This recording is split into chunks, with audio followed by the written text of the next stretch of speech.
objetivo, primero presentarme, Víctor Ejido, ingeniero de seguridad de Tenable. Tenable es un fabricante de análisis de vulnerabilidades y de gestión del riesgo. Y nuestro objetivo es a todos los clientes, independientemente de empresa privada, empresa pública, a nivel global. No sé.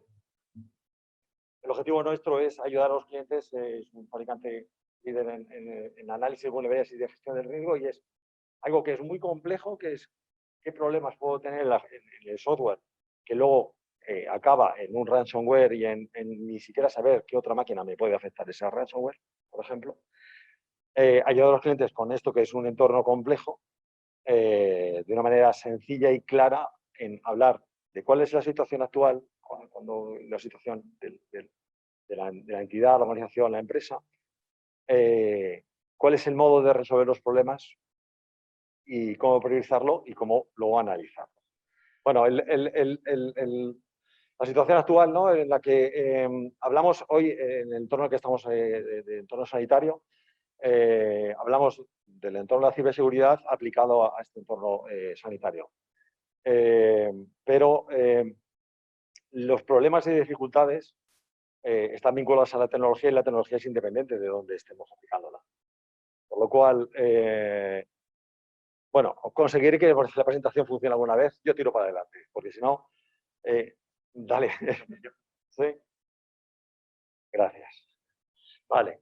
Por lo que hablamos, ¿no?, del fin de semana pasado, el problema que ha habido en Irlanda, la fuga de datos, que lo que os estaba diciendo es, independientemente de cuál es el sector en el que estamos hablando, focalizamos todo hoy en el sector sanitario, pero los problemas son siempre comunes de todas las organizaciones. Están relacionados con la tecnología y los problemas que nos trae la tecnología.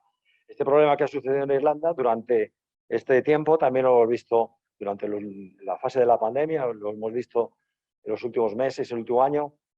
Ha sucedido también en España, no a este nivel de impacto como es el caso de Irlanda, pero sí que ha habido un ser importante de ataques que no son tampoco exclusivos de ninguno de los países, porque la tecnología es común, los ataques son comunes, y la manera de protegerse y cubrirse y el riesgo que sufrimos es común, ¿no? Por eso el valor de contar con un marco global como el ENS, por ejemplo, que nos ayude a hacer unas buenas prácticas de cómo resolver los problemas, ¿no? Entonces, es algo que va en aumento y que tiene como impacto, como en el caso sanitario, tiene un valor todavía mayor riesgo e impacto, no solamente por la salud pública, la salud de los ciudadanos, sino también por el valor de la información que se contiene y que se está almacenando en los sistemas. Un caso adicional fuera de España. Entonces, y esto no solamente, como os decía, no solamente pasa en el sector sanitario, sino que también nos sucede de manera global. Estos son datos genéricos, datos globales que analizamos, y cómo a veces lo más sencillo es la mejor manera de resolver un problema. Y lo hemos visto también ahora con la pandemia, ¿no? La manera más sencilla, si no salimos a la calle, no nos contagiamos. Si nos tapamos la cara con la mascarilla, luego con la mascarilla, pues reducimos el riesgo. Bueno, pues si somos capaces de analizar cuál es el riesgo que tengo dentro de mi organización, dentro de mi entidad, daré un gran paso. Y muchas veces resolver esos problemas, esos riesgos, no es nada complejo, no es nada que requiera una tecnología extremadamente complicada de gestionar o de emplear. Un valor detrás, pero que a la hora de explotarlo, de emplearlo, es transparente. Si somos conscientes de que las vulnerabilidades del software, que es lo que ese ransomware se va a aprovechar y lo que va a buscar, ¿no?, son conocidas, salvo en números pequeños, que son los llamados día cero, pero es algo realmente ínfimo comparado estadísticamente con lo que sucede en el día a día, se puede poner foco en lo que tenemos que resolver. Entonces, un ejemplo es el ejemplo que pongo aquí del RIUC, es un ejemplo aunque no es Departamento de Sanidad Pública, pero bueno, lo que ha sucedido en el SEPES es el RIUC. No es más que una vulnerabilidad conocida desde hace tiempo que se ha aprovechado para acceder a través de un phishing, de un correo malicioso acceder a esa vulnerabilidad, propagarse la vulnerabilidad, acceder al directorio activo y tirarlo todo abajo. Es así de sencillo. Entonces, ¿qué es lo que sucede cuando el tiempo de remediación, de resolver la situación? Pues la gente siempre lo ha pasado mal, seguro. Entonces, el tiempo de resolver un problema es largo y, sin embargo, el tiempo de tomar el control de la infraestructura es muy corto. 7 minutos es un ejemplo real. 7 minutos toda la infraestructura de Match, del gestor de contenedores, se vino abajo. Entonces, la solución, desde nuestro punto de vista, es la prevención. Es la mascarilla, ¿no? Al fin y al cabo.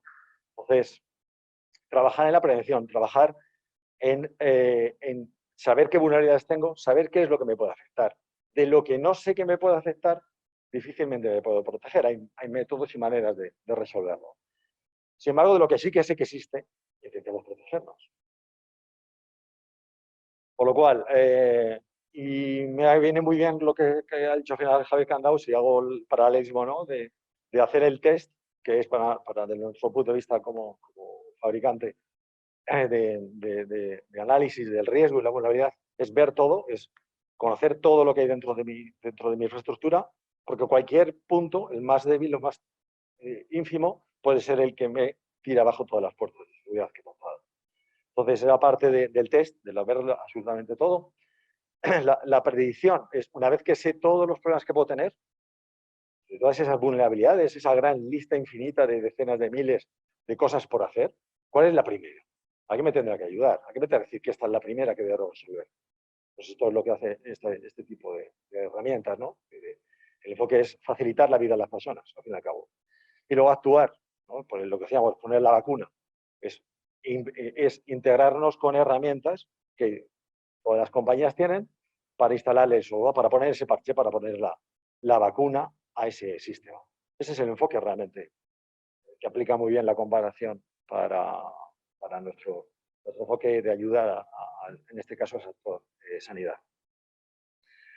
Y unos casos prácticos, reales, como no son casos validados, pues no pongo quiénes son, pero son ejemplos, los dos primeros son ejemplos de aquí, de clientes en España. Una empresa de seguro médico privado cuyo objetivo era, pues, para 11.000 dispositivos, tener una foto real de manera continua de cuál es su inventario completo de todos los dispositivos, cuál es la situación, cómo resolverlo y luego esto, analizarlo también desde el punto de vista de cumplimiento normativo. Hay un marco de bastionado del software, que este equipo Windows no tenga abiertos los puestos USB porque está de cara al cliente, me pinchan los USB y llaman todo el control. Pues eso es un bastionado. Pues puedo con una herramienta gestionar el bastionado, saber cuántos están bien y cuántos no. Tan sencillo como un clic. Entonces, para esto, en este caso, por poner el nombre del producto, ¿no? Se utiliza una consola que es en cloud, donde se da una visión unificada de todos los 11.000 dispositivos en este caso. Si hablamos de un caso un caso de una entidad pública, servicio de salud autonómico, lo que se hace es una auditoría de todo el estado completo, de nuevo, de toda la infraestructura, el inventario, saber qué es lo que hay y cómo saber el test, saber cuál es la situación y luego poner las medidas de remediación. Y luego es uno de los valores que tiene que ser importante, es que de poco sirve para una entidad, una organización, un cliente, darle una consola más, la 27 del SOC o la 28 que tiene que poner ahí una pantalla en una esquina. Entonces, el enfoque nuestro es integrarnos con todo lo que hay dentro del ecosistema. Y este es el caso en el que utilizamos este tipo de consola.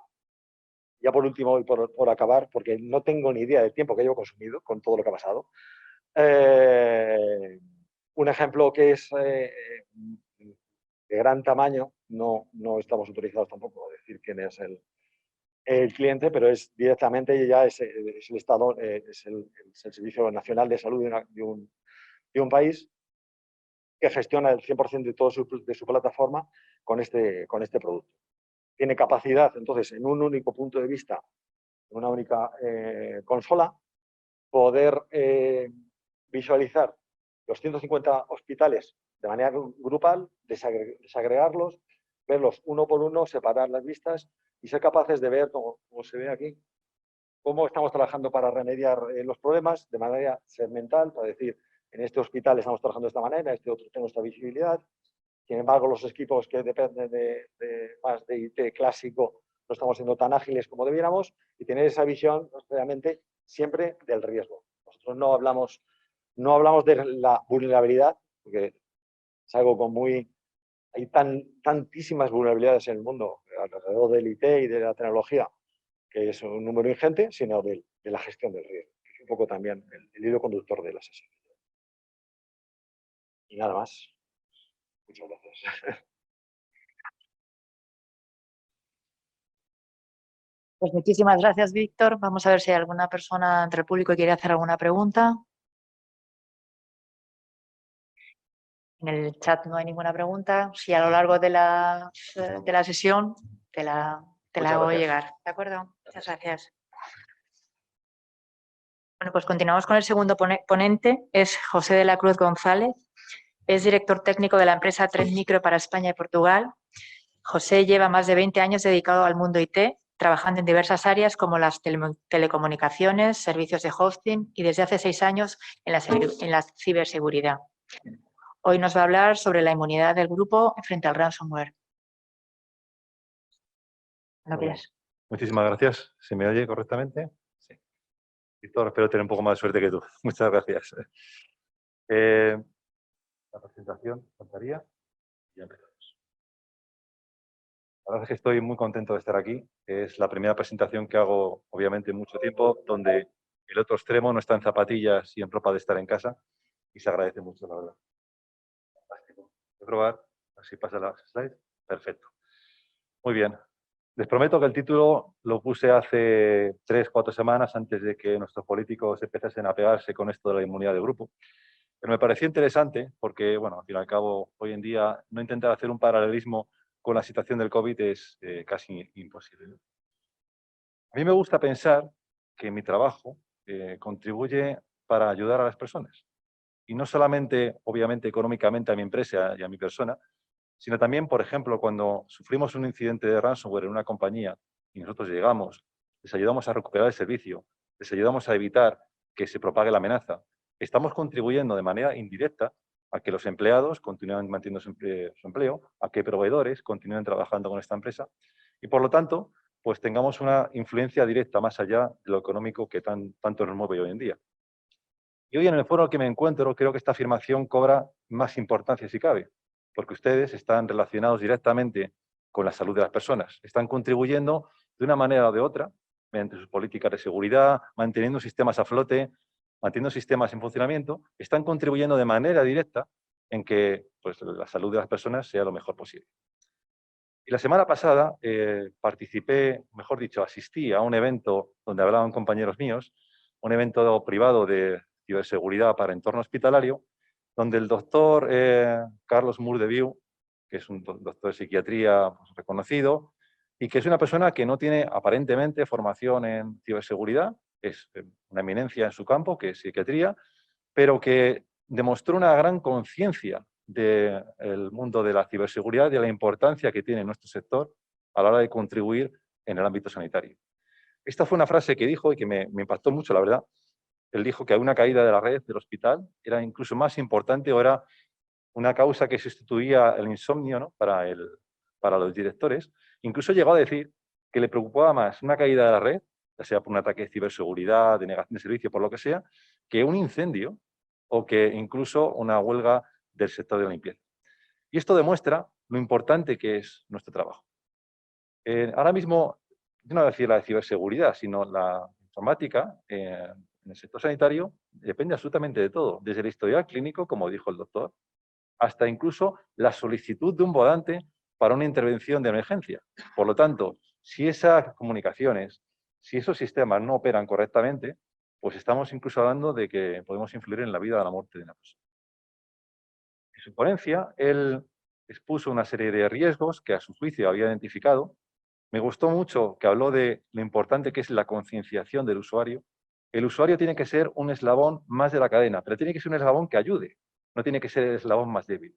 Por lo tanto, tenemos que invertir en formación, en concienciación y en evaluación de riesgos para que nuestros empleados, incluso nuestros clientes, tengan conciencia de lo que representa un riesgo en ciberseguridad. Habló también de ataques de negación de servicio, habló de sabotajes, pero identificó 3 riesgos que a mí me parecieron clave. El primero de ellos, ya hemos hablado largo y tendido, es el ransomware, ¿no? Bueno, yo llego en segundo lugar, voy a reutilizar algunos ejemplos que mis compañeros han mencionado.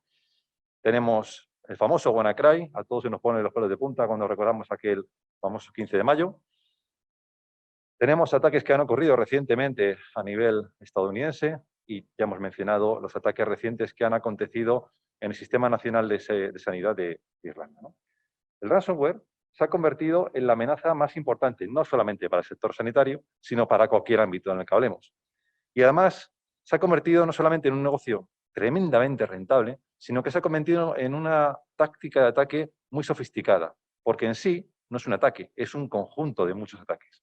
Están empleando múltiples tácticas, están explotando vulnerabilidades, están enviando amenazas por correo, con phishing, con mal spam, están utilizando herramientas legítimas o ilegítimas para propagarse dentro de la red. Por lo tanto, tenemos que tener un planteamiento que sea capaz de responder a múltiples tipos de amenazas, y ahí viene el reto. En segundo lugar, y este me parece muy interesante, es el ataque o los ataques a la cadena de suministro. Ahora mismo estamos en pleno proceso de vacunación.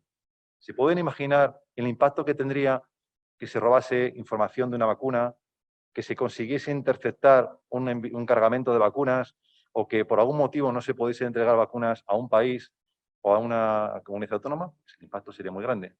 Y yo les hago una pregunta. Si ustedes tienen que atacar a alguien, ¿a quién atacan? ¿Al que tiene el tanque grande, potente y robusto o al que le está pasando las balas? El que le está pasando las balas tiene acceso al tanque y tiene inteligencia y tiene la posibilidad de interactuar con el tanque. Si no le da las balas, no te van a poder atacar. Por lo tanto, es el eslabón más débil de la cadena. Y eso es la cadena de suministro. La cadena de suministro es aquel que interactúa con los hospitales, con las distintas empresas que suministran material, vacunas, lo que sea. Y que si conseguimos atacarles y posiblemente tengan unas medidas de seguridad inferiores a las que puede tener pues el grande, vamos a tener mucha más probabilidad de éxito. Y en tercer lugar, me gusta hablar, bueno, el señor doctor Carlos Murdeviu mencionó el robo de credenciales, habló de robo de información. Aquí concretamente estoy utilizando un pantallazo de una presentación nuestra, de un estudio que hicimos sobre las amenazas de phishing que paramos el año pasado con nuestra herramienta CloudApp Security. Pero en definitiva, el phishing se está convirtiendo en una herramienta favorita de los atacantes, no solamente para conseguir infecciones de ransomware, sino también para robar credenciales. Y es que hoy en día, que trabajamos desde nuestras casas, ya las oficinas, ya los equipos, ya esto ya no tiene valor. Lo que tiene valor son 2 cosas, los datos y las identidades. Es decir, esas credenciales que yo tengo para acceder a esa información confidencial vale mucho más que atacar una empresa en sí. Y por lo tanto, se están efectuando ataques muy distribuidos y muy masivos frente a este tipo de debilidades. Pero ya está bien hablar de problemas, vamos a hablar de soluciones. Y no se preocupen, no voy a hablar de mi libro, al menos voy a hablar de manera superficial, no voy a entrar a mencionar productos impronunciables. Trend Micro tiene 3 estrategias, una estrategia que se basa en 3 pilares, perdón. En primer lugar, tenemos que proteger, a nuestro entender, bajo el punto de vista sanitario, el mundo OT. El mundo OT, que era un mundo tradicionalmente de nicho, donde nadie podía entrar, nadie podía tocar, y que a nivel sanitario, por supuesto, influye, porque tenemos equipos de diagnóstico, equipos de radiología, equipos que son de ámbito industrial, pero que están aplicados al entorno sanitario, pues tienen muchas particularidades. Utilizan sistemas, en muchos casos, tradicionales, antiguos, con sistemas operativos que no se pueden parchear porque es que el fabricante no te lo permite, por ejemplo, que tenemos que seguir protegiendo. Y por lo tanto, nuestro planteamiento para proteger el mundo OT, el mundo sanitario, es StellarOne. StellarOne es una suite de productos que, insisto, no voy a mencionar hoy, que nos van a permitir proteger tanto el perímetro, cuando hablamos de comunicaciones entre las oficinas del hospital y el propio hospital, proteger los dispositivos de radiología, dispositivos de diagnóstico, esos dispositivos que son sensibles, que no nos permiten instalar ningún tipo de software y que tenemos que proteger por encima. Y que no podemos protegerlos en el perímetro porque no tiene sentido, no hay comunicación desde fuera hacia ellos. Entonces tenemos que protegerlos uno a uno. Podemos hacer también protección dentro de la capa de firewall. Podemos proteger a aquellos dispositivos que están utilizando pues incluso la propia sección de emergencias para registrar a los pacientes, instalando un software que nos controle la ejecución de software no permitido y que nos permita detectar malware. Tenemos soluciones también para poder analizar máquinas donde no se puede instalar nada, conectando un puerto USB y analizando la información que hay en esa máquina. Y todo esto dotando de inteligencia, información e inventario. Inventario que parece ser, según me comenta todo el mundo en este ámbito, es muy importante porque es tal la cantidad de dispositivos que estamos manejando que es muy complicado controlar absolutamente todo. En segundo lugar, me gustaría hablar de visibilidad. Yo siempre lo digo, cuando hablo de seguridad me gusta hablar de visibilidad por encima de todo. ¿Por qué? Porque no se puede proteger aquello que no veo. En segundo lugar, si yo tengo visibilidad y sé lo que está pasando en mi red, aunque no haya parado un ataque, pero yo sé que este segmento de red es el que está afectado, lo aíslo. Lo formateo, lo desconecto, lo que haga falta. No hay ningún tipo de problema, porque tengo la visibilidad para saber que este es el que está infectado y el resto no. Por lo tanto, y el planteamiento de Zero Trust lo dice, tenemos que asumir que más tarde, más temprano, vamos a sufrir un ataque y vamos a sufrir una brecha. Por lo tanto, la visibilidad en esta cuestión juega un papel fundamental. Nuestro planteamiento aquí es el segundo pilar, Vision One. Vision One, que es un conjunto de productos y tecnologías que nos van a ayudar a proporcionar protección proactiva en los vectores más importantes. El correo electrónico es el número 1, está siempre involucrado en la fase de entrada, en propagación, siempre está ahí. En el puesto de trabajo, donde el usuario está trabajando y está haciendo clic en esa URL que no tenía que haber hecho clic. En los servidores, que son los que contienen información sensible. Y en la red, que es la que está uniendo todos esos puntos dentro de nuestra infraestructura. Tenemos que ser capaces de analizar los ataques en el contexto global. No sé si recuerdan ustedes en el colegio cuando nos ponían estos dibujos que eran puntitos separados y que teníamos que unir y de repente salía una casita o un coche o lo que sea. Esto es lo mismo. Si yo tengo puntos separados, son puntos, son eventos que no me dicen nada. Sin embargo, si yo uno los puntos, de repente veo esa amenaza que no estaba viendo anteriormente. Por lo tanto, visibilidad, control y correlación. Y aquí es un ejemplo de cómo podemos detectar, por ejemplo, un incidente de phishing que ha llegado a través de correo electrónico, que ha afectado a un usuario, que se ha propagado por máquinas. E incluso saber qué comandos ha llegado a ejecutar en esa máquina. Y por último, Cloud One. Cloud One, y no se dejen llevar por el nombre, es una suite que está pensada para proteger entornos cloud. Hoy en día, entorno cloud es cualquier entorno que gestione servidores, ya sea on-premise, como ocurre en la mayoría de los hospitales, o entornos en nube. En definitiva, vamos a proteger estos entornos con distintas tecnologías que no me voy a enumerar. Solamente me gustaría mencionar una de ellas, y el compañero de Tenebo ya lo ha mencionado, la importancia de las vulnerabilidades. Mitigar las vulnerabilidades es algo fundamental, es muy importante, es inevitable. El software tiene bugs y esos bugs muchas veces están relacionados con vulnerabilidades. Por lo tanto, tenemos que ser ágiles y parchear lo antes posible. Pero hay veces que no se puede. No se puede porque el fabricante del equipo en cuestión no nos lo permite, no se puede porque no nos da tiempo o no se puede porque el sistema operativo que tengo ya no está soportado. Por lo tanto, nuestra tecnología de parcheo virtual nos ayude a proteger esos sistemas que no podemos parchear hasta que los podemos parchear si es que los parcheamos en algún momento. Y cubrimos tanto sistemas operativos y aplicaciones vigentes como aquellas que están fuera de soporte. Por poner un ejemplo, Windows 2000, Windows 2003, 2008.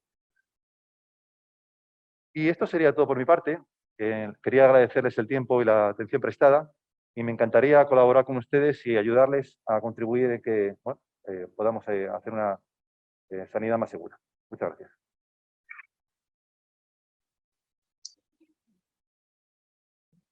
¿Alguna persona del público tiene una pregunta para José? Yo tengo una pregunta. Si pudieras elegir, ¿cuál es la tecnología más importante a la hora de proteger un entorno sanitario? Bueno, yo diría que sin duda alguna la visibilidad, ¿no? Y esto aplica tanto al entorno sanitario como a cualquier ámbito, ¿no? Es lo que comentaba un poco antes. Para mí, si yo estuviese en los zapatos de alguno de ustedes, me preocuparía mucho tener herramientas que me aporten esa visibilidad. Quiero saber lo que está pasando. Ya tomaré yo decisiones, ya tomaré yo acciones. Pero para mí la visibilidad es lo más importante. Vale, pues muchísimas gracias, José. Gracias.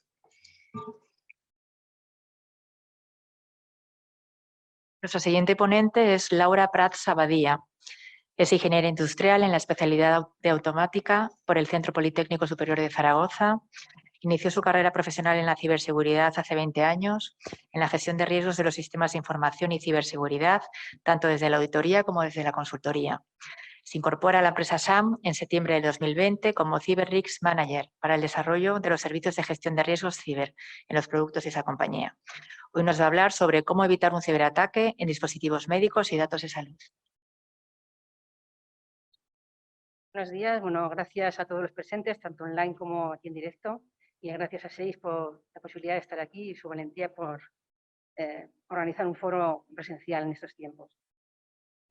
Bueno, como decía Yolanda, vamos a presentar la solución, las propuestas de SAM para la gestión de los riesgos ciber dentro del entorno sanitario. Primero quería presentar brevemente SAM. Es una mutua aseguradora francesa que lleva ya más de 90 años en el mercado francés y es líder en la oferta de responsabilidad civil dentro del entorno sanitario. Su objeto de actuación es exclusivamente dentro de la sanidad. En España lleva ya 6 años dentro de una política de expansión que también ha abierto oficinas en Italia y en Alemania. Siempre ha sido una compañía preocupada, además de en los seguros, el acompañamiento a nuestros clientes dentro de la gestión del riesgo. Y dentro de esta misión de gestión de riesgos ha iniciado un momento de expansión, de inversión en tecnologías a la vista de los nuevos riesgos que están apareciendo dentro del sector de la sanidad por la transformación digital y la incorporación de nuevas tecnologías. En particular, aquí quería presentar la solución CyberNDX, que está dedicada a la gestión del ciberriesgo dentro de sanidad, tanto desde el punto de vista de los dispositivos OT o dispositivos médicos, como los dispositivos T más tradicionales, si se puede decir eso, dentro de las redes de los hospitales. Bueno, como ya se ha comentado aquí por otros compañeros, dentro del mundo de la sanidad cada vez hay más intercambio de información, no solamente y más digitalizada, no solamente dentro de las redes del propio hospital, sino también con otros actores, tanto como la administración pública o otros organismos reguladores. Incluso ahora en tiempos de pandemia se ha acelerado muy rápido todo el tema del teletrabajo y de la telemedicina, asistencia a pacientes a través de redes y dispositivos. Esto trae nuevos retos al sector, que tal y como nos comentan nuestros clientes y colaboradores en las reuniones que tenemos, como puntos principales nos menciona el inventario, que también se ha mencionado, la necesidad de visibilizar todo lo que está conectado en la red y poderlo gestionar, analizar los riesgos, poder ver qué amenazas estamos sufriendo, qué vulnerabilidades tienen los equipos para poder actuar y priorizar de forma rápida, la aplicación de compliance y gobernanza, las políticas de seguridad en la red, saber si tenemos dispositivos actualizados o con las contraseñas adecuadas, y la seguridad de los datos. Los datos de sanidad, no hace falta que lo diga, son datos muy sensibles y que deben estar sujetos a una seguridad muy estricta. Para esto, SAM se ha afiliado con CyberNDX, de hecho forma parte del equipo de gestión de la compañía, tiene acciones. Es una compañía norteamericana que está especializada exclusivamente en el sector sanitario, su solución no se ve en otro tipo de industria, y esto le facilita poder interpretar tanto el tráfico como las necesidades de las redes hospitalarias de una forma más precisa. Tiene un equipo importante de ingenieros analizando vulnerabilidades y trabajando con los organismos reguladores para fortalecer el sector. Dentro de las principales funcionalidades de la herramienta, hay que destacar la capacidad de generar el inventario. Como se ha dicho ya aquí en más de una ocasión, es imprescindible saber qué tenemos para poderlo proteger. Al tener una inteligencia y una base de datos específica en el sector sanitario, tienen la capacidad de identificar todo lo que está conectado en la red en tiempo real y se mantiene actualizado al momento. Nos permite también conocer toda la información, como veremos un poco después, y analizar el tráfico y hacer una clasificación del riesgo que tienen los dispositivos.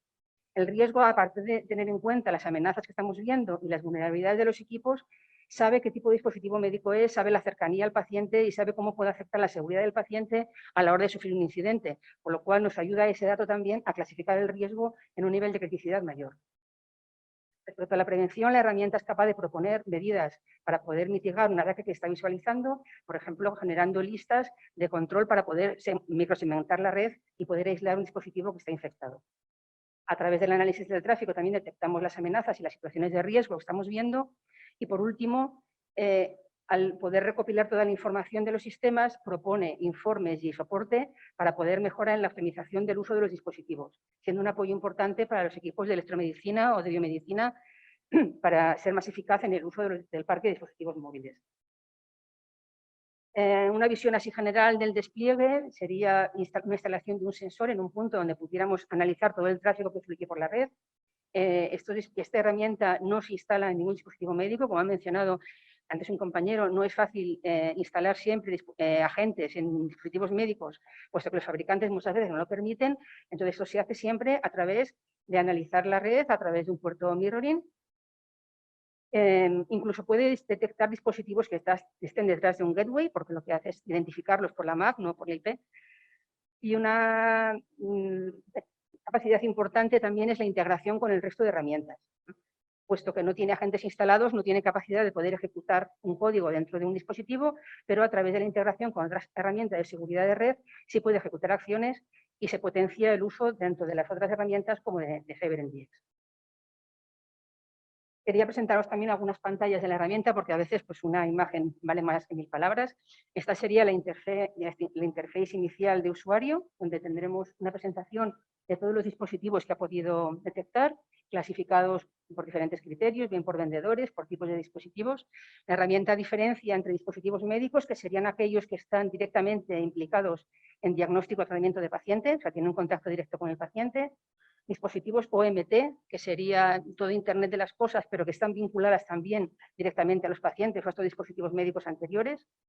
Dispositivos IoT, que por ejemplo una cámara de vigilancia, también están conectados a la red, pero ya no están directamente involucrados en lo que es el paciente. Y toda la tecnología TI que puede tener el resto de la red, pues como ordenadores, servidores de todo tipo, impresoras, etc.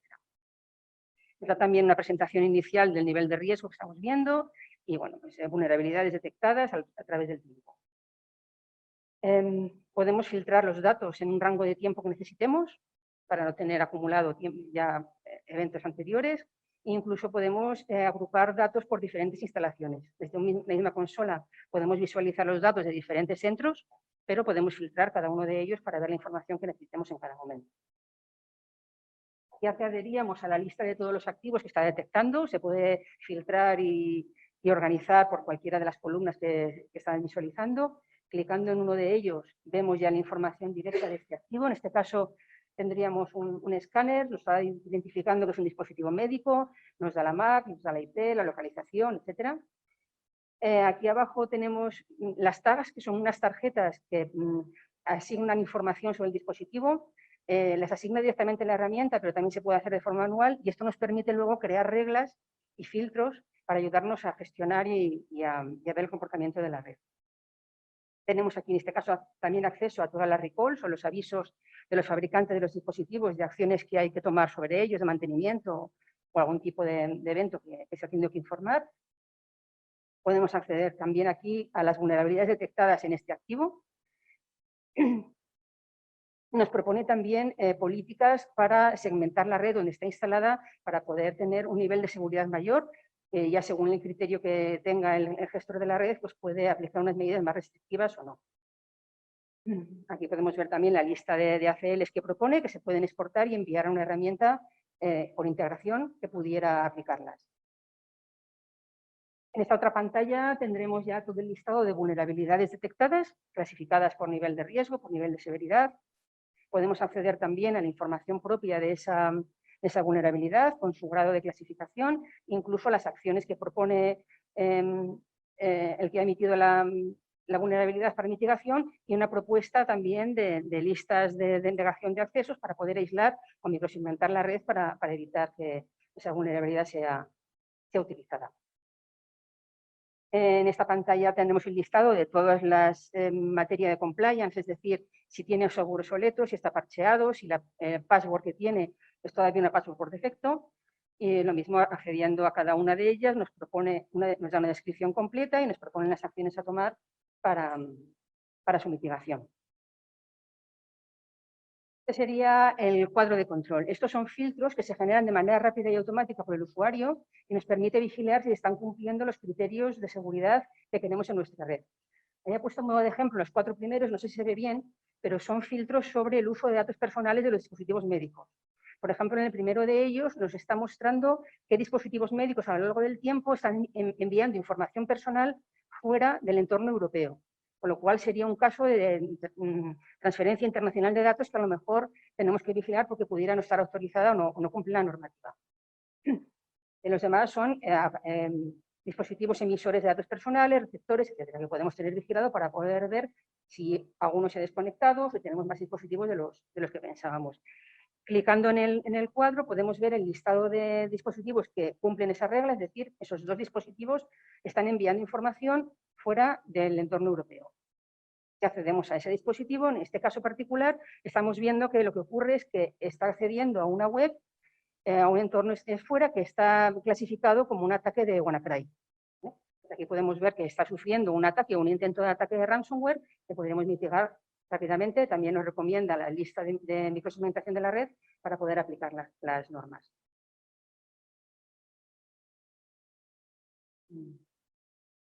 Y por último, la serie de informes que comentaba antes, como está analizando todo el tráfico de la red, viendo el comportamiento y viendo la información y sabe qué tipo de dispositivos está visualizando, nos propone informes que también son parametrizables y adaptables a cada institución sobre, aquí por ejemplo, el uso que se está haciendo de un dispositivo médico de promedio en una semana. Podemos ver ventanas de menos utilización, pues, por ejemplo, para planificar un mantenimiento o aumentar la eficacia del uso de los dispositivos médicos. Aquí, a través del análisis, por ejemplo, del tráfico de las bombas, podemos ver qué errores están enviando y ver cuál es el error mayor que tenemos, en qué bombas son y poder priorizar las actividades de mantenimiento para mejorar en ese servicio, que esto estaría más enfocado, como decía, a los ingenieros de electromedicina. En este otro gráfico, lo que nos está dando es información de todos los recalls que tenemos activos sobre los dispositivos médicos y nos permitiría, por ejemplo, ver esos 10 que son más críticos para poder actuar rápidamente sobre ellos y no tener que poder ir paso a paso mejorando las redes a través de lo más grave a lo menos urgente. Y por último, pues no presentar lo que a nuestra opinión son las ventajas de la herramienta. No son solamente para el CISO, para el CIO, para el entorno tecnológico del hospital, como es obvio por lo que hemos estado viendo, toda la gestión de riesgos, sino también para la dirección del hospital, porque puesto que previene y mejora la seguridad del paciente al tener disponibilidad y evitar el número de incidentes y de paradas de los servicios, lo cual repercute también en disminuir la pérdida de beneficios y mejorar la credibilidad del hospital, y para los ingenieros biomédicos, pues para mejorar la planificación, para mejorar la disponibilidad de los equipos también para su uso y para la optimización de los equipos. Y por mi parte, si tenéis alguna pregunta o un comentario. Muchas gracias, Laura. Sí, tenemos una pregunta. Hay una persona que nos pregunta que cómo protegéis la información con origen en redes sociales en el trabajo sanitario.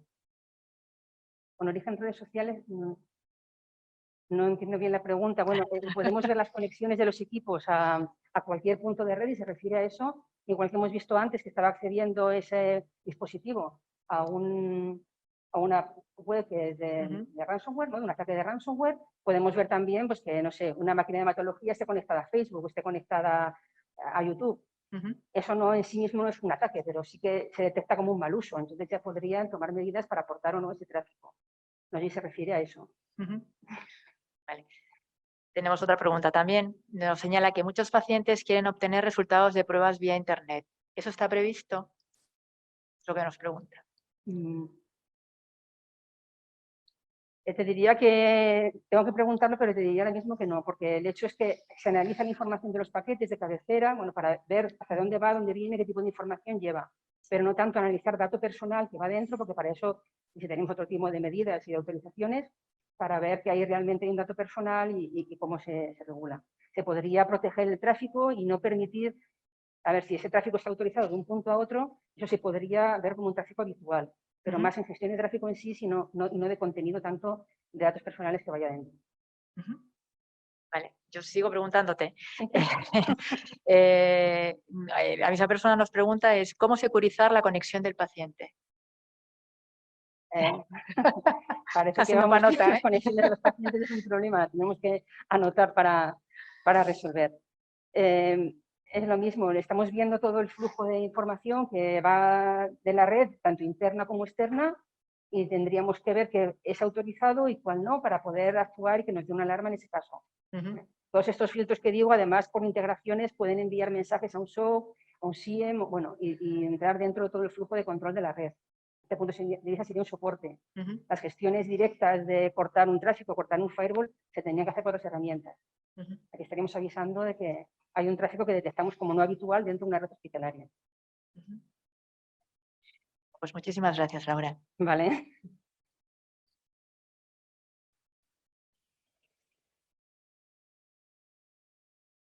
Continuamos con el siguiente ponente. El siguiente ponente es Ernesto Sanz Navarro.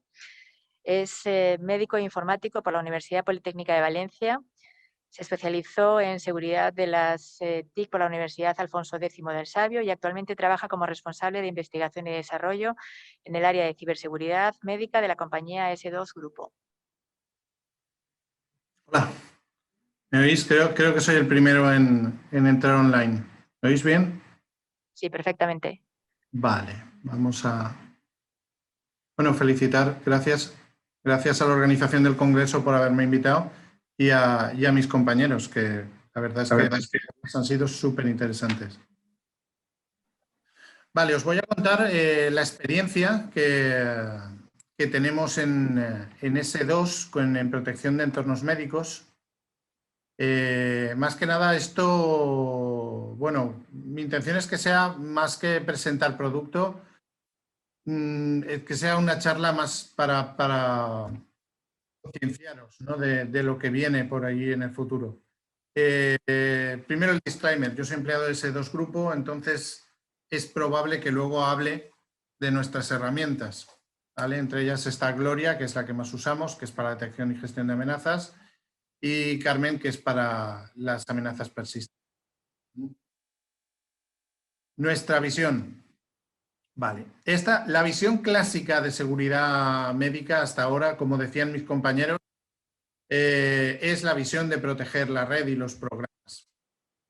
Es la que con eso ya en principio ya tenemos bastante, ¿no? Esta es la que nos quita... ¿Me oís bien? Esta es la que nos está quitando el sueño todas las noches.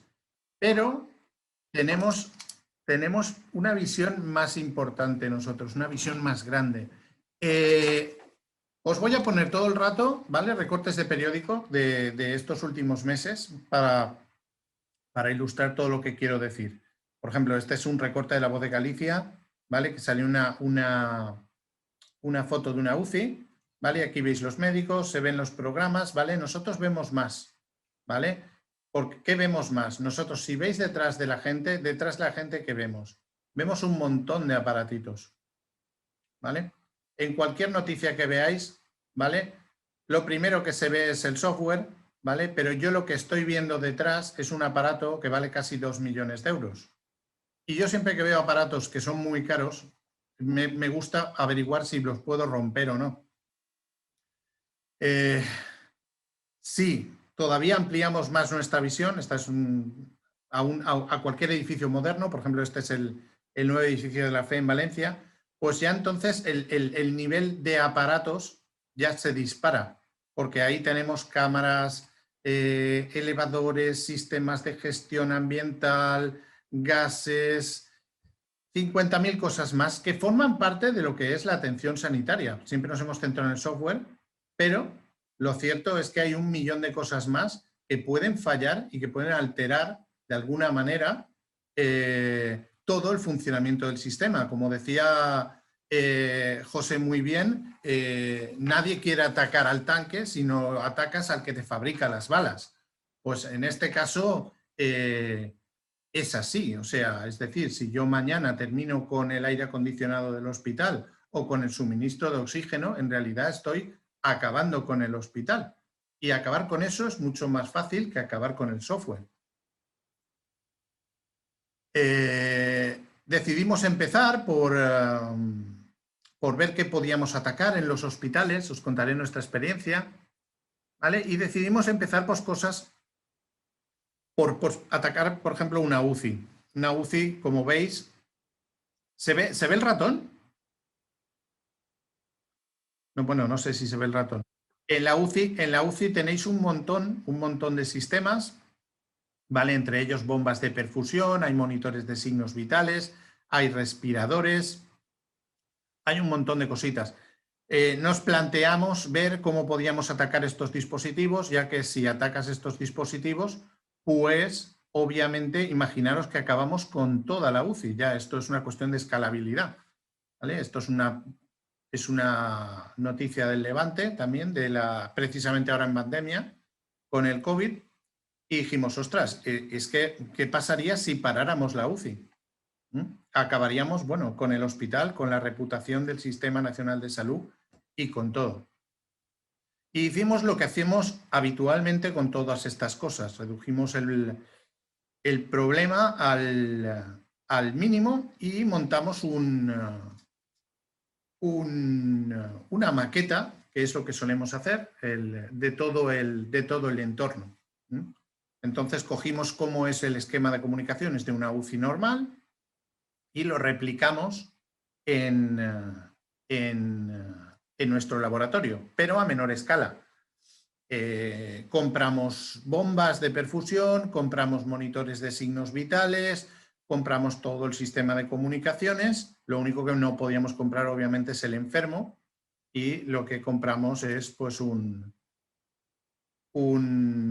simulador de signos vitales, que es este que veis aquí. Eso nos permite simular cualquier condición del enfermo, ya sea de hipertensión, de taquicardia, de alteraciones en el oxígeno. Podemos jugar como queramos. Este es nuestro enfermo, que le llamamos Pedro, y es el que sufre todos nuestros ataques.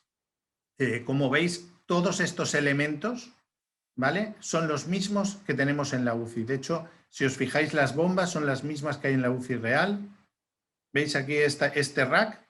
Es lo mismo, pero con más bombas, ¿vale? Y los monitores son los mismos, que se pueden encontrar en cualquier UCI. Aparte, compramos los de última generación porque dijimos, bueno, si podemos romper el de última generación, pues podemos romper cualquiera. Este es el sistema de monitorización, perdón.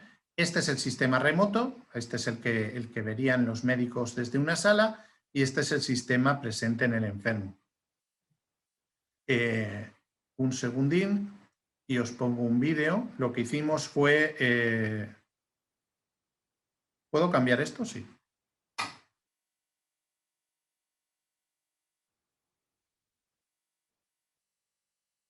Voy a hablar mientras veis el vídeo. ¿Se ve el vídeo?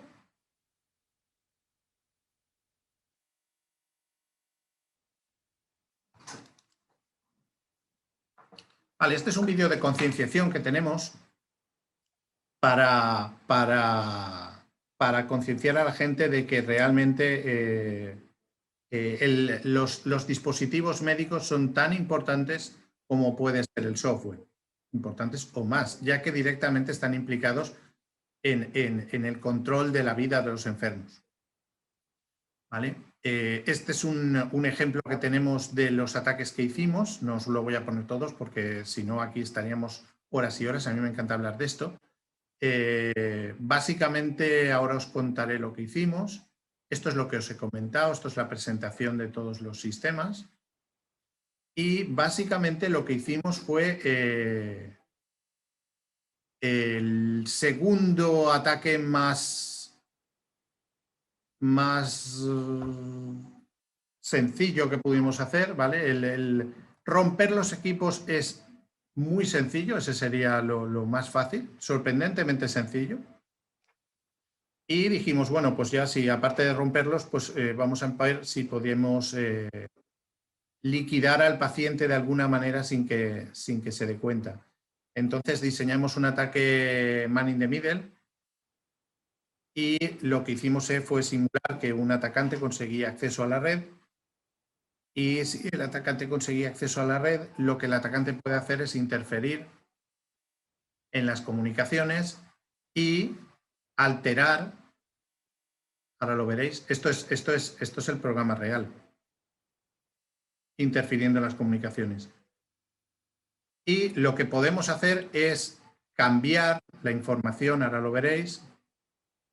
Este es el monitor del paciente y podemos cambiar en el sistema remoto lo que queramos. Ahora veréis lo que pasa si yo puedo jugar con todo esto.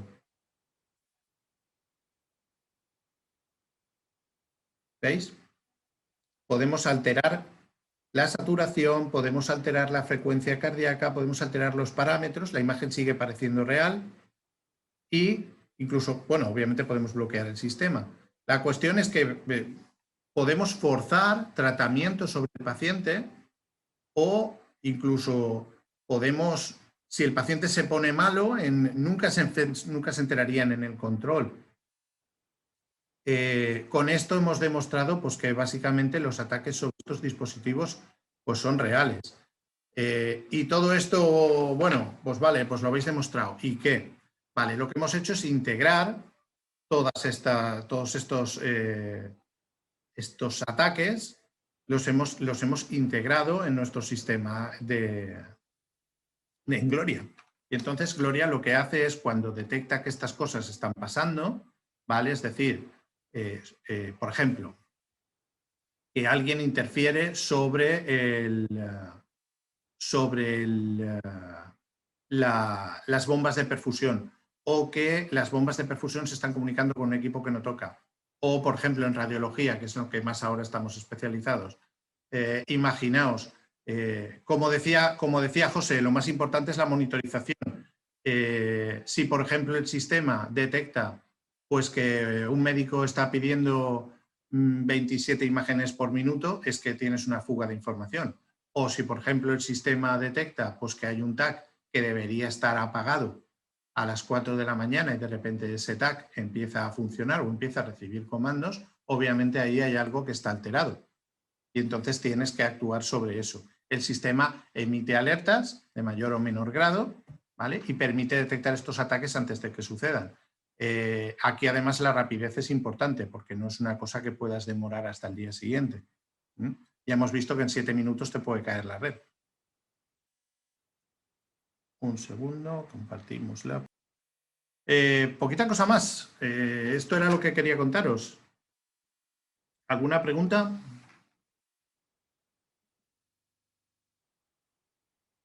No se oye. Hola, buenos días. ¿Me oyes? Sí. ¿Me oyes?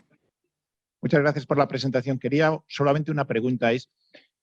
¿Para la detección y esto utilizáis inteligencia artificial o herramientas de este tipo? ¿O qué tipo, digamos? Sí, el truco está ahí. El truco está ahí. Básicamente, toda la información, lo que hacemos es recoger un montón de parámetros. ¿Vale? Voy a contar hasta donde pueda contar. Lo que hacemos es recoger un montón de parámetros, no solo físicos de la red, que esos son los clásicos y eso lo recoge cualquier herramienta, sino además, digamos que el sistema aprende de cómo está funcionando normalmente el sistema. Voy a hablar en concreto, por ejemplo, de servicios de radiología.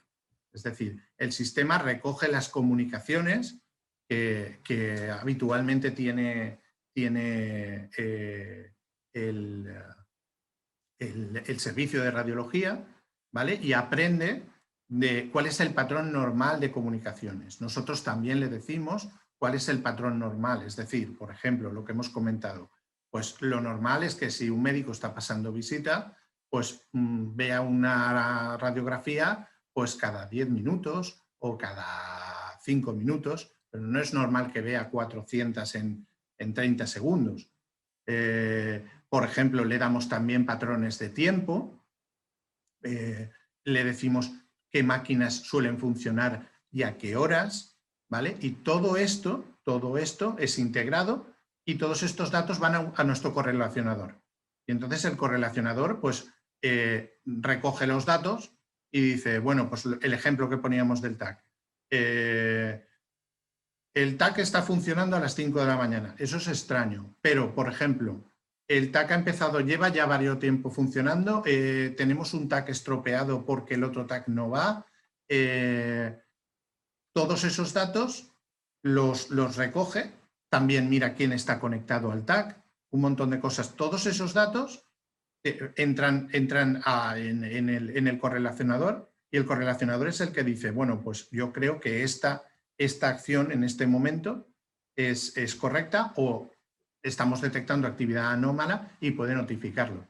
Obviamente el nivel de aviso lo estableces tú. Es decir, pues avísame cada vez que una máquina de estas se ponga en marcha por la noche, o si se da este caso y este caso, pues no me avises.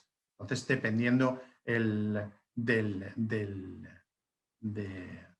cómo se diseñe el uso y el sistema esté programado, obviamente te puede avisar o no. Pero sí, tiene una IA detrás importante. De hecho, es el truco del sistema, porque si no saltarían alertas cada 5 minutos.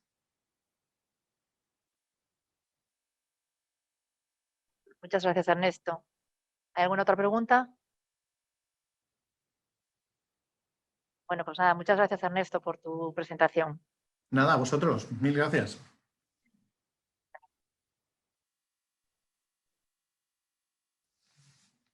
Vamos ahora con el último ponente de esta mesa, es Alfonso Ríos Montero, el manager y responsable global de desarrollo de negocio de la unidad de Digital Identity and Signature de la empresa SIA, del grupo Indra. Alfonso cuenta con más de 15 años de experiencia liderando proyectos de identidad digital y firma electrónica a nivel tanto nacional como internacional. Es experto en firma digital y en criptografía y cuenta con un elevado expertise técnico y legal, así como un profundo conocimiento del mercado de la firma electrónica. Hoy nos va a hablar sobre cómo protegemos los datos de salud en los procesos de identificación digital, Digital Onboarding. Alfonso, cuando quieras. Gracias, Yolanda. Hola, buenos días. ¿Se me escucha bien? Sí, perfectamente. Sí. Bueno, y espero que también la presentación la estéis viendo correctamente. Bueno, pues yo voy a intentar en estos 15 minutos pues, explicar desde nuestro conocimiento y experiencia que tenemos en SIA en torno a la identidad digital y la firma electrónica, principalmente identidad digital, bueno, cuál es el contexto a nivel actual, principalmente en el sector sanitario, gracias también a todo el conocimiento adquirido que tenemos pues, en base a muchos años y los clientes del sector sanitario con los que trabajamos, pues ver cuál es un poco nuestro punto de vista de forma, digamos, agnóstica, genérica, de cuáles son los puntos claves en los procesos de identificación digital, desde un punto de vista técnico, tecnológico, también de cumplimiento regulatorio y legal, que como hemos visto en la sesión inicial del compañero Javier Candau, pues es también muy, muy relevante en todo lo que tiene que ver con la identidad. Y, por supuesto, también desde un punto de vista de usuario, es decir, cómo desde el prisma de tanto lo que es el personal sanitario, los servicios de salud, pues tienen unas necesidades diferentes a las que podemos tener los ciudadanos a nivel paciente a la hora de relacionarnos con los diferentes servicios de salud. Entonces, bueno, en esta primera slide, un poco lo que quería contaros es cómo vemos nosotros los factores, los requisitos a nivel de seguridad principalmente que debería cubrir cualquier proceso de acreditación de la identidad. En este caso es muy, muy importante que este proceso pues, tenga todas las garantías necesarias para que sea un proceso que garantice de una forma fehaciente que el usuario es quien dice ser, ¿vale? En este caso, bueno, pues entendemos que es muy, muy importante el apoyarnos en los mecanismos actuales que tenemos para poder acreditar nuestra identidad. En este caso, pues en España, fundamentalmente nuestro documento nacional de identidad sería el documento que aportaría las mayores garantías para aportar, en este caso, pues mi identidad. ¿Vale? Entonces, la tecnología lo que debe de cubrir es tener el mismo escenario, las mismas garantías que hay en un proceso como puede ser actualmente presencial, en el que hay una persona que está validando quién soy, pues la tecnología, el reto es tener esta misma garantía y sobre todo pues, que sea un proceso usable, que sea un proceso flexible y que a nivel de experiencia de usuario pues permita realizar todo el proceso sin necesidad de que los usuarios que tienen que identificarse tengan que pues, instalarse muchas aplicaciones o hacer, digamos, un proceso tedioso para poder conseguir acreditar su identidad. En este caso, entendemos que en la actualidad estamos en un contexto favorable. Si pues, echamos la vista atrás y los que llevamos pues, ya cierto tiempo, años trabajando en todo lo que tiene que ver con la identidad electrónica y el esfuerzo en impulsar dentro del sector público y del sector sanitario pues, todas las tecnologías en cuanto a servicios electrónicos para impulsar, como digo, este tipo de mecanismos en la ciudadanía. Entendemos que a día de hoy sí que estamos en el contexto favorable por el tema de la relación digital, de la no presencialidad, sobre todo ahora en época post-pandemia. Pues yo creo que ya la sociedad se ha habituado a relacionarse de una forma no presencial con los diferentes entes públicos y también sanitarios. Y esto, ligado con el último punto, la cultura digital, es también un buen momento pues, para la adopción de este tipo de soluciones tecnológicas. Además de, pues, como comentábamos, la evolución regulatoria. Aquí el contexto es el reglamento, hay un reglamento europeo, el reglamento eIDAS, que es el que regula todo lo que tiene que ver con la identidad electrónica y la firma, y además es muy importante la mención a la actualidad más rabiosa del viernes pasado a nivel nacional, que fue la publicación de la nueva orden ministerial que junto con la Ley de Servicios de Confianza habilita la emisión de certificados digitales usando pues, mecanismos desatendidos de videoidentificación. Entonces, digamos que un poco todos los elementos se alinean para estar en las condiciones idóneas para poder prestar este tipo de servicios. De forma resumida, un proceso de lo que se llama onboarding digital, es decir, un proceso de acreditación de la identidad digital de forma fehaciente, pues entendemos que debe de basarse básicamente en 2 o 3 pasos.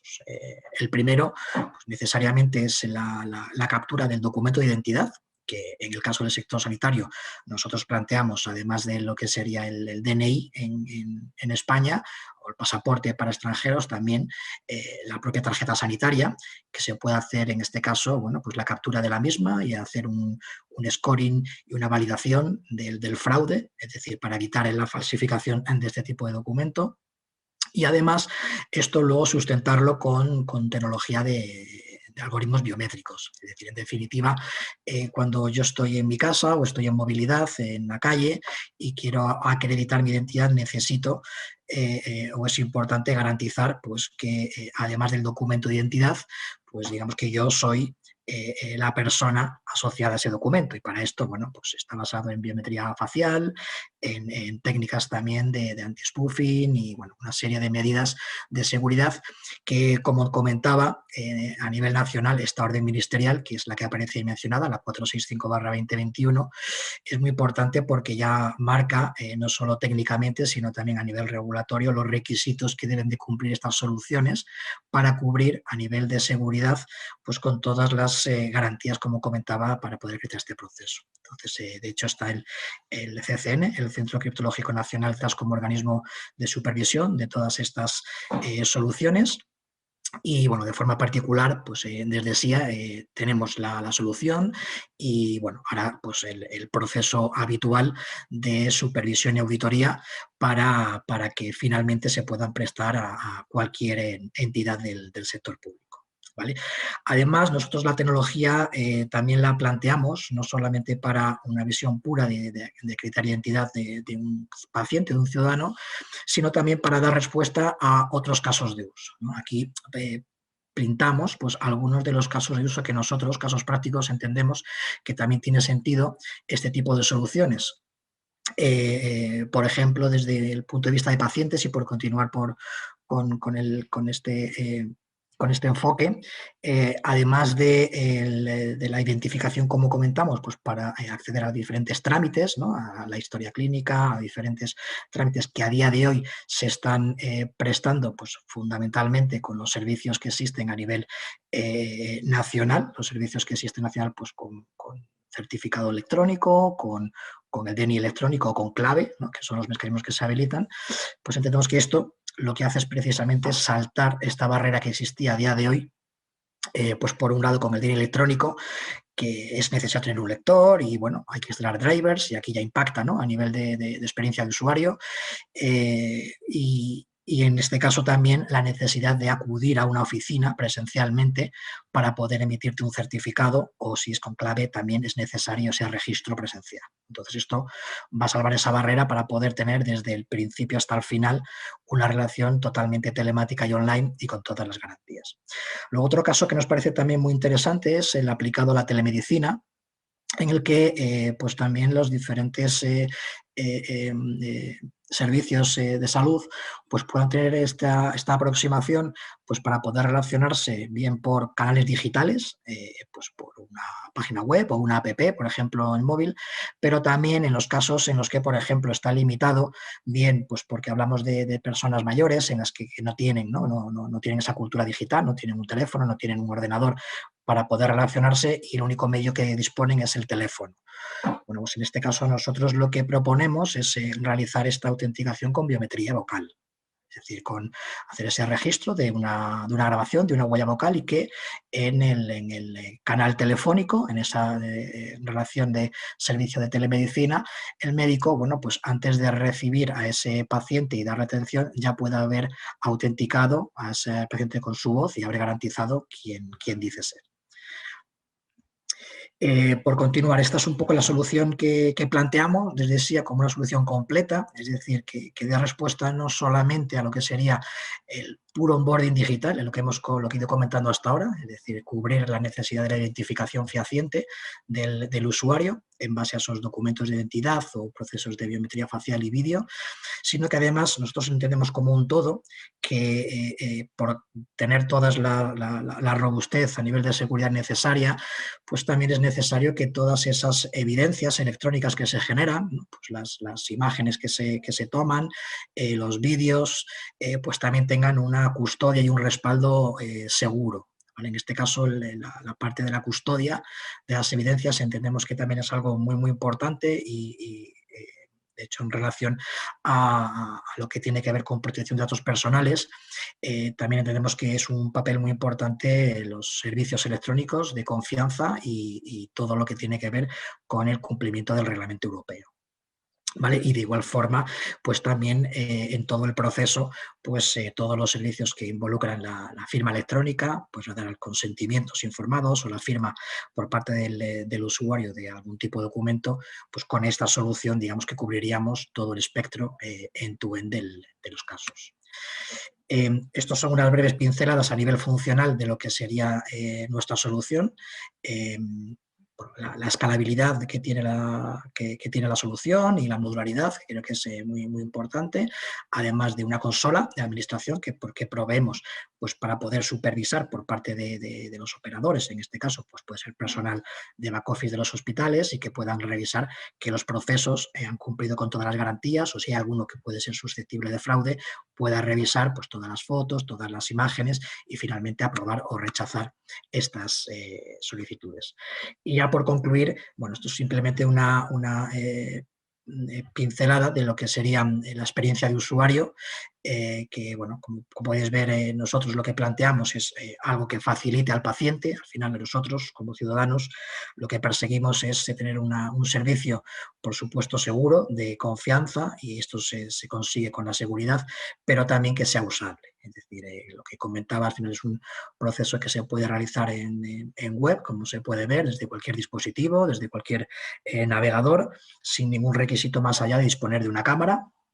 Y a partir de ahí, bueno, pues se realiza, como veis aquí, en 3 pasos básicos. Serían 4. El primero es en el que estaría, bueno, pues todo el clausulado y toda la parte del consentimiento de los datos personales, entendiendo que los rasgos biométricos también son considerados por el RGPD como dato personal. Y bueno, pues los 3 pasos serían el de la captura de la foto del documento o de la tarjeta sanitaria, por ejemplo, la captura de la foto, del selfie y finalmente la grabación del vídeo. Es un proceso que no dura pues, menos de 1 minuto y es muy, muy rápido, y lo más importante es que tiene, bueno, pues todas las garantías y todas las evidencias para poder identificar a tanto pacientes como posible también personal sanitario. No sé si me queda algún minuto más o ya termino. que no me quiero extender, pero ya por terminar y un poco al hilo de lo que comentaba del tema de la regulación, que creo que es muy, muy importante, más allá de la tecnología y de la seguridad, es muy importante que en términos de identidad pues, las soluciones estén perfectamente alineadas con el contexto regulatorio. En este caso, pues igual que en materia de tratamiento de datos personales está el reglamento europeo, el RGPD, que es de aplicación directa, por supuesto, al ordenamiento jurídico nacional, pues también existe el reglamento europeo con la misma categoría de reglamento, que es el reglamento eIDAS, conocido como eIDAS, que en este caso regula pues, todos los servicios electrónicos de confianza, que se denominan así en este reglamento, y que además de regular los servicios de firma electrónica y de identidad, pues también permiten el realizar este registro para la emisión de este certificado como mecanismo de identidad de forma telemática. Lo que nos faltaba, en este caso en España, era pues, el desarrollo de la ley que permitiera hacer esta transposición del reglamento a nivel nacional, y esto lo que se consiguió en noviembre del año pasado con la Ley 6/2020 que comentaba, la Ley de Servicios de Confianza, y ya lo último que nos faltaba era la orden ministerial, que ya se publicó el viernes pasado, para poder en este caso regular pues, todos los servicios de identificación para la emisión de estos certificados. Y por mi parte, ya he terminado. No sé si tenéis alguna pregunta. ¿Hay alguna pregunta? Muchas gracias, Alfonso. Sí, tenemos alguna pregunta. Señala si esta tecnología permitiría poder enviar al paciente la información que comprende el artículo 13 del Reglamento General de Protección de Datos, y si se podría contar con un acuse de recibo de la misma manera para el centro sanitario. Bien, a la primera pregunta, sí, la respuesta es que sí cumplir el artículo 13 del RGPD. De hecho, es muy, muy relevante lo que he comentado acerca de los prestadores cualificados de servicios de confianza. ¿Por qué? Porque en las auditorías que se realizan con frecuencia mínima de un año, y que todos los que somos prestadores cualificados pues estamos sometidos a este tipo de supervisiones con una serie de controles, hay una serie de controles específicos muy particulares que tienen que ver precisamente con el cumplimiento de protección de datos, en materia de protección de datos. En el caso concreto de la solución de onboarding digital y en lo que respecta al almacenamiento, tratamiento de lo que son las imágenes y los vídeos, nosotros lo que hacemos es una custodia temporal en base a lo que se establece en el uso del servicio, fundamentalmente para poder garantizar en el momento de la identificación pues que la persona es quien dice ser, es decir, para hacer esa comparación biométrica. Pero en el momento en el que eso se termina, se finaliza, bueno, hacemos un borrado de toda esa información con todas las garantías y además durante el tiempo por el cual nosotros guardamos la información, además aplicamos técnicas de anonimización, hacemos cifrado de toda la información para garantizar también que la confidencialidad de esa información. Y en cuanto al acuse de recibo, pues realmente nosotros lo que tenemos en la solución es una capacidad muy grande de configuración, todo lo que tiene que ver con alertas. Es decir, hay muchas alertas para diferentes eventos y de forma específica, acuse de recibo, bueno, nosotros implementamos mecanismos de firma electrónica, que es algo más que un acuse de recibo, es decir, es realmente una notificación certificada, y que esto es lo que nosotros podemos ofrecer también a nuestros clientes como servicio para que ese acuse de recibo pues, se pueda implementar como una notificación certificada, que además es también un servicio cualificado a nivel eIDAS. No sé si he respondido a la pregunta. Que es si una captura de datos podemos entender o significar o asimilar a un nuevo dato personal. Has hablado antes de que creo que sí. Sí. Bueno, creo que lo he comentado ahora, pero bueno, lo vuelvo a responder. Sí, a nivel del Reglamento de Protección de Datos, todo lo que son los datos biométricos se consideran datos personales y por ello, pues las imágenes, la biometría facial, el vídeo, por supuesto debe tratarse como datos personales, y en este caso nosotros pues ejercemos el rol del encargado de protección de tratamiento de datos. ¿Vale? Y como os comentaba, esto es algo que por ser un prestador cualificado también estamos sometidos a auditorías y a revisiones anuales y estamos en perfecto cumplimiento.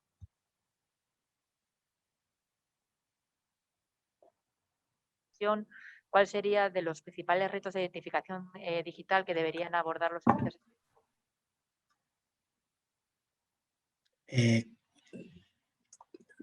Si me puedo repetir, porque es que se me ha entrecortado, no te he entendido bien. Principales retos, pero no te he oído más. Que bajo la visión, vamos, bajo su propia visión, ¿cuáles serían Sí. los principales retos de identificación digital que tendrían que abordar los servicios de salud?